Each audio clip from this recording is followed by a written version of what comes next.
सास का घूंघट। ये है देविका। देविका पढ़ी लिखी और मॉडर्न लड़की है, लेकिन उसकी शादी ऐसे परिवार में हुई है जो गांव में रहता है। भले ही ये 21वीं सदी है, लेकिन देविका की ससुराल वालों की सोच वो तो 18वीं सदी से आगे बढ़ी ही नहीं। आइए जानते हैं क्या होगा जब शहर की पढ़ी लिखी और मॉडर्न लड़की फंस जाएगी संकीर्ण मानसिकता वाले माहौल में। सागर, ये तुम्हारे गांव में सबने इतने लंबे लंबे घूंघट क्यों कर रखे हैं? और ये सब मुझे इतना घूर घूर कर क्यों देख रहे हैं? अरे यार, तुम भी घूंघट कर लो ना, इसीलिए तो देख रहे हैं सब तुम्हें। कम ऑन सागर, मैं घूंघट नहीं कर सकती। तुम्हें पता है ना मैं कौन हूँ। लेकिन देविका, मेरे पिताजी, चाचा जी, बड़े भैया और जीजा जी ने तुम्हें बिना घूंघट के देख लिया ना तो बहुत गुस्सा होंगे और न जाने कौन कौन से फरमान सुनाएंगे। घर चलो, देखा जाएगा जो होगा। सागर देविका से कई बार कहता है कि वो घूंघट कर ले, लेकिन देविका सागर की नहीं सुनती और अपने ससुराल के दरवाजे पर पहुंच जाती है। जब देविका वहां पहुंचती है तो देखती है कि उसकी सास बिमला, चाची सास कम्मो और जेठानी सुजाता ने लंबा सा घूंघट कर रखा था, पर उनकी ननद वीना ने घूंघट नहीं किया हुआ था। लेकिन हाँ, उसने सर पर सलीकी के साथ दुपट्टा जरूर ओढ़ा हुआ था। सागर अपनी पत्नी को सबसे मिलवा रहा होता है, तभी सागर के पिता जोगिंदर बोलते हैं, सागर, तूने बहू को इस घर के तौर तरीके नहीं समझा। हमारे घर की औरतें बिना घूंघट के किसी पर आए मर्द के सामने नहीं आती और तू इसे ऐसे ही ले आया। पिताजी, मैं समझा दूंगा। वो नई नई शहर से आई है ना, इसलिए उसे पता नहीं है। सागर की बात सुनकर उसके चाचा जी महेंद्र बोलते हैं, ये बात तो तुझे गांव में कदम रखते ही अपनी बीवी को समझानी चाहिए थी। हमारा गांव में बहुत नाम है। तेरी बीवी ऐसे गांव भर में घूमेगी तो क्या इज्जत रह जाएगी हमारी। ये बोलकर जोगिंदर और महेंद्र वहां से चले जाते हैं। शाम को घर की सारी औरतें खाने की तैयारी करती है।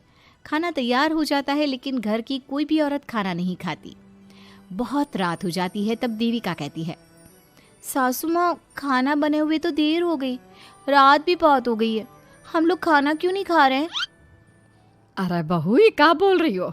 हमारे यहाँ घर की औरतें तब तक खाना नहीं खाती जब तक घर के मर्द खाना ना खा ले। लेकिन इतनी देर हो गई, आप सबको भूख नहीं लग रही क्या? तभी देविका की जेठानी सुजाता कहती है, लग तो रही है, लेकिन यहाँ की यही रीत है, ये निभानी तो पड़ेगी ना। भाभी जी, ये रीत नहीं है, औरतों को प्रताड़ित करने का एक तरीका है। अगर इस घर के आदमी पूरी रात नहीं आए तो पूरी रात खाना नहीं खाओगी क्या? देविका ये बोलकर सीधा सागर के पास जाती है। सागर उसे समझाता है, देविका, यहाँ ऐसा ही होता है, तुम थोड़ा सब्र कर लो, पिताजी और चाचा जी आते ही होंगे, फिर हम सब खाना खाएंगे। सागर देविका को समझा ही रहा था, तभी देविका की ननद वीना आकर कहती है, सागर, खाना खाने आ जाओ, पिताजी और चाचा जी आ गए हैं। चलो देविका, तुम्हारा इंतजार खत्म हुआ। सागर खाने के लिए बैठ जाता है। जब सब खाना खाने बैठते हैं तो देविका भी बैठ जाती है। सागर धीरे से उसे कहता है, अरे देविका, ये क्या कर रही हो? तुम इस तरह हमारे साथ खाना नहीं खा सकती। मगर क्यों सागर, मुझे भूख लगी है, सब लोग खा रहे हैं तो मैं क्यों नहीं खा सकती? ये हमारे घर का नियम है, पहले घर के आदमी खाते हैं और बाद में औरतें। लेकिन सागर, हमारे घर में तो ऐसा कोई नियम नहीं है। देविका और सागर में बहस छिड़ जाती है। तब सागर का बड़ा भाई कहता है, सागर, तेरी बीवी को एक बार में समझ में नहीं आता क्या कि इस घर की औरतें मर्दों के खाना खाने के बाद ही खाना खा सकती है? भैया, मैं देविका को यही समझा रहा था। मुझे तो लग रहा है कि इसके दिमाग में कोई बात ही नहीं बैठती एक बार में। भैया, मेरे दिमाग में बात तब बैठेगी ना जब आपकी बात कोई ढंग की होगी। अरे आखिर क्यों घर की औरतों को आप लोगों की बात खाना मिलेगा? हाँ, अब से पहले घर की किसी औरत ने घर की किसी मर्द से इस लहजे में बात नहीं की थी, इसलिए वो सब देविका की बात सुनकर हैरान रह गए। तभी सागर की जीजा और वीना के पति कल्याण जी कहते हैं, ये क्या है सागर, इस घर की दीवारों को औरतों की इतनी ऊंची आवाज सुनने की आदत नहीं है। अपनी बीवी को बोल जरा होश से काम ले और चुपचाप चली जाए। क्यों चली जाऊं मैं चुपचाप? इस घर की औरतें आपकी हर बात बर्दाश्त कर लेंगी, लेकिन मैं शहर की पढ़ी लिखी लड़की हूँ। आपके कोई भी फालतू के रीति रिवाज मैं नहीं बर्दाश्त करने वाली। इस तरह देविका ने सारे घर की औरतों के लिए मिसाल पैदा कर दी जोगिंदर के घर में पहली बार किसी महिला ने विरोध का स्वर उठाया है, ये बात घर के किसी मर्द को बर्दाश्त नहीं हो रही है। तभी जोगिंदर कहता है, महेंद्र, मोहन, इस बेशर्म लड़की को कमरे में बंद कर दो और आज इसे कोई खाना नहीं देगा। अगर किसी ने इसे खाना दिया तो मैं उसे जिंदा नहीं छोड़ूंगा। महेंद्र और मोहन उसे कमरे में बंद कर देते हैं और उसे खाना भी नहीं देते। रात के 3 बज जाते हैं। भूख की वजह से देविका को नींद भी नहीं आती। तभी उसे कुछ महसूस होता है। ऐसा लग रहा है कोई दरवाजा खोल रहा है, लेकिन इतनी रात को कौन हो सकता है? कहीं सागर तो नहीं? देविका उम्मीद भरी नजरों से दरवाजे की तरफ देखती है, लेकिन दरवाजा खोलने वाला सागर नहीं बल्कि विमला और कम्मो है।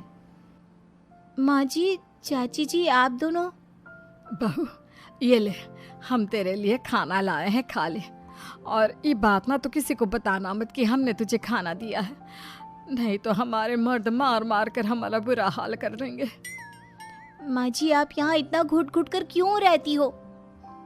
देविका, अब तू भी इस घर की बहू है, तू भी हमारी तरह रहना सीख ले। इस घर के कायदे कानून अपना ले। इस घर के मर्द तो कभी बदलने वाले हैं नहीं बहू, तो तू ही बदल ले अपने आप को। माँ जी, बदलाव अच्छे के लिए हो तो हमें बदलना चाहिए, बेकार और बेतुकी बातों का तो विरोध करना चाहिए। दोनों ने देविका को समझाने की कोशिश की, लेकिन देविका ने उल्टा उन्हें ही समझा दिया। इसी तरह एक दिन देविका किसी बात पर जोर जोर से हंस रही थी। तभी देविका की सास विमला ने उसे टोकते हुए कहा, अरे बहू, तू इतनी जोर जोर से क्यों हंस रही है? हमारे घर की औरत इतनी जोर जोर से नहीं हंसती। विमला अपनी बहू को समझा रही थी कि तभी महेंद्र बोलता है, अरे कम्मो, कौन है ये औरत जो बेशर्मों की तरह जोर जोर से हंस रही है? तभी कम्मो और देविका बाहर आ जाती हैं। जी वो मैं हंस रही थी चाचा जी, अब आप लोग हंसने पर भी पाबंदी लगाओगे क्या? तुम जैसी बदतमीज लड़कियों से मैं बात नहीं करना चाहता, लेकिन कान खोलकर सुन लो, इस घर की औरतें इतना जोर जोर से नहीं हंसती। और हाँ, तुम्हें पहले ही बता चुके हैं कि इस घर की दीवारों को औरतों की तेज आवाज सुनने की आदत नहीं है।